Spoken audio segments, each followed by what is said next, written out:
ایران میں مہنگائی کے خلاف جاری احتجاج اب 5ویں روز میں داخل ہو گیا ہے۔ فارس نیوز ایجنسی اور انسانی حقوق کی تنظیم ہنگاؤ کے مطابق جنوب مغربی ایران کے شہر لردگان میں مظاہرین اور سیکیورٹی فورسز کے درمیان جھڑپوں کے دوران 2 افراد ہلاک ہو گئے۔ فارس نے یہ بھی رپورٹ کیا کہ مغربی ایران کے شہر اوزنا میں 3 افراد اور کودرست میں ایک شخص ہلاک ہوا۔ بی بی سی ان ہلاکتوں کی آزادانہ طور پر تصدیق نہیں کر سکا کہ ان میں مظاہرین اور سیکیورٹی فورسز کے اہلکاروں کی تعداد کتنی تھی۔ سرکاری میڈیا کے مطابق بدھ کو مظاہروں میں پاسداران انقلاب کے ایک رکن کی ہلاکت ہوئی، جبکہ پتھراؤ کے واقعات میں مزید 13 پولیس اہلکاروں کے زخمی ہونے کی رپورٹس بھی اسٹیٹ میڈیا نے شیئر کیں۔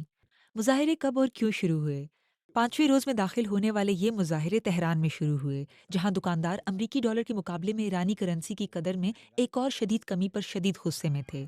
منگل تک یونیورسٹی کے اسٹوڈنٹس بھی احتجاج میں شامل ہو گئے اور یہ مظاہرے کئی شہروں تک پھیل گئے، جہاں لوگ مذہبی حکمرانوں کے خلاف نعرے لگاتے رہے۔ کئی مظاہرین نے ملک کے سپریم لیڈر کی حکمرانی کے خاتمے کا مطالبہ کیا ہے، جبکہ بعض نے بادشاہت کی بحالی کی بھی بات کی ہے۔ بدھ کے روز ملک بھر میں اسکول، جامعات اور سرکاری ادارے بند کر دیے گئے جب حکام نے اچانک بینک تعطیل کا اعلان کیا، جسے بدامنی پر قابو پانے کی کوشش کے طور پر دیکھا جا رہا ہے۔ تاہم بہت سے ایرانیوں نے اسے احتجاج کو دبانے کی کوشش قرار دیا۔ بی بی سی فارسی کی تصدیق شدہ ویڈیوز کے مطابق جمعرات کو لردگان، دارالحکومت تہران اور جنوبی صوبہ فارس کے شہر مرودشت میں احتجاجی مظاہرے ہوئے۔